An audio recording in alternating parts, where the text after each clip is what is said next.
गिरिधराज जटायु के पंख कट गए।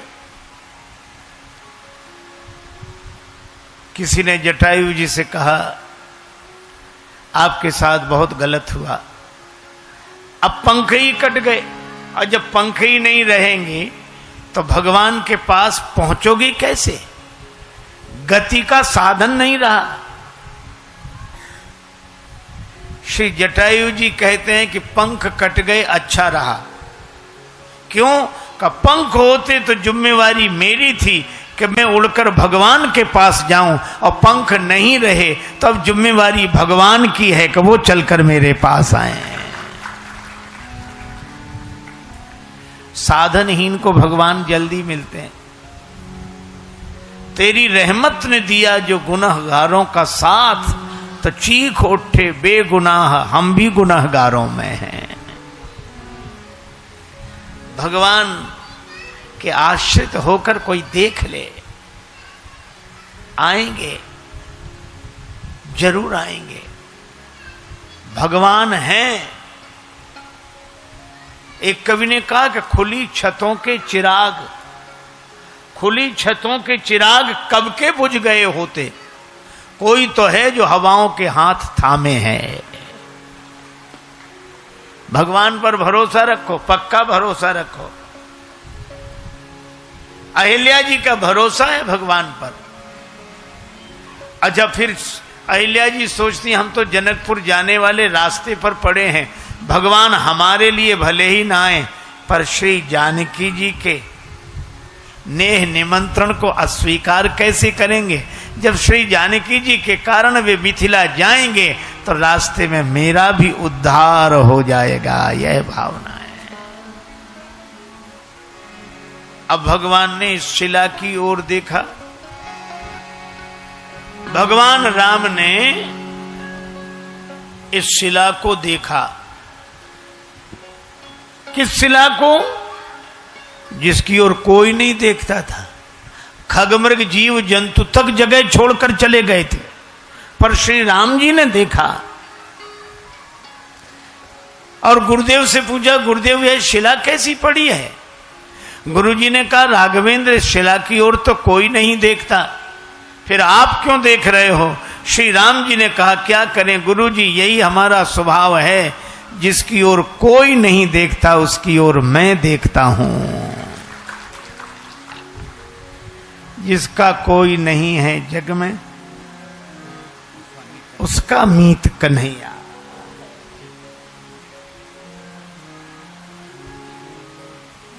अच्छा राम जी, आप देख रहे हैं शिला की ओर? हाँ।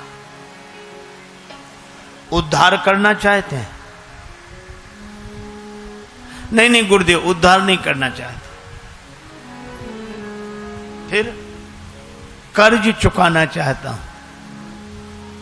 आप पर भी किसी का कर्ज है। ये कर्ज का मर्ज बहुत बुरा है, बहुत।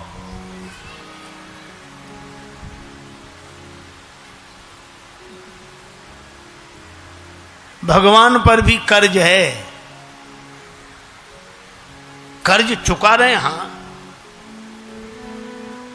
किसका कर्ज है? एक महात्मा कहते थे कि 3 चीजें जिंदगी में न रहें तो अच्छी बात है। कर्ज न रहे, मर्ज न रहे, और फर्ज निभता रहे। राम जी गुरुजी से बोले कि हम कर्ज चुकाना चाहते हैं। गुरुजी ने कहा, राम जी आप पर भी कर्ज? आश्चर्य होता है, आप पर कर्ज?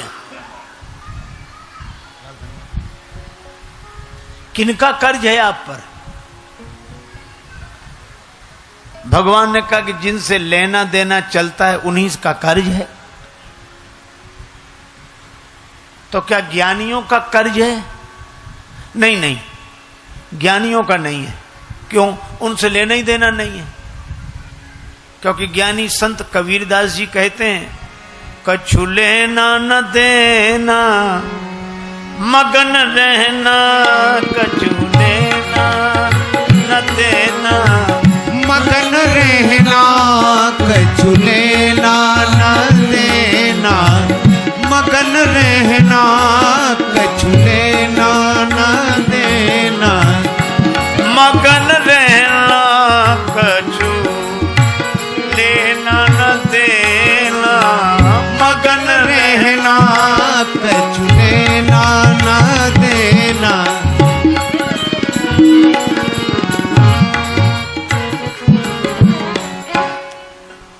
ज्ञानी जन तो कहते हमें कोई लेना देना नहीं, तो कुछ लेना न देना। तो ज्ञानियों को किसी से कोई लेना देना नहीं। आत्मन्य वात्मन तुष्ट, वो अपने आप से अपने आप में संतुष्ट हैं। भगवान कहते हैं कि जब ज्ञानी जनों को हमसे कोई लेना देना नहीं है, तो हमें ज्ञानियों से क्या लेना देना है। तो मगन रहो अपने में, हम मगन रहे अपने में। एक ज्ञानी महात्मा ने तो कहा, भली भई हरि बीसरे। बड़ा अच्छा हुआ भगवान भूल गए, हम भगवान को भूल गए। भली भई हरि बीसरे, सिर से गई बलाए, और जैसे के तैसे रहे, ना कछु आए न जाए। तो भगवान ने कहा उन्हें हमसे कोई लेना देना नहीं, हमें उनसे कोई लेना देना नहीं है। तो आपका लेना देना किन से चलता है? भगवान बोले भक्तों से। भक्तों से हमारा लेना देना है। देखो भैया, भगवान श्री कृष्ण से किसी ने कहा कि आपने द्रौपदी जी का चीर बढ़ा दिया। इतना चीर बढ़ाया कि चीर अनंत हो गया। आपके पास इतना चीर कहां से आ गया है? भगवान श्री कृष्ण से पूछा कि द्रौपदी जी का चीर बढ़ा दिया, इतना चीर आया कहां से? भगवान बोले हम एक भक्त से लेते हैं, दूसरे को दे देते हैं।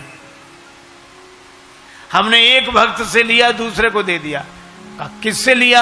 भगवान श्री कृष्ण बोले हमने गोपियों का चीर चुरा लिया और द्रौपदी जी का चीर बढ़ा दिया। एक से लिया, दूसरे को दे दिया। हमारा यही काम है।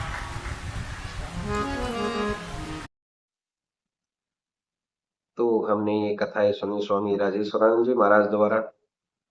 बहुत ही सुंदर तरीके से इन कथाओं का वर्णन उन्होंने किया है। उम्मीद है आपको ये कथाएं बहुत पसंद आई होंगी। अगर आपको ये कथाएं पसंद आई हैं तो चैनल को सब्सक्राइब कीजिए, वीडियो को लाइक और शेयर कीजिए, ताकि इस तरह की प्रेरक और हास्य कथाएं हम आपके लिए लेकर आते रहें। आपका बहुत बहुत धन्यवाद।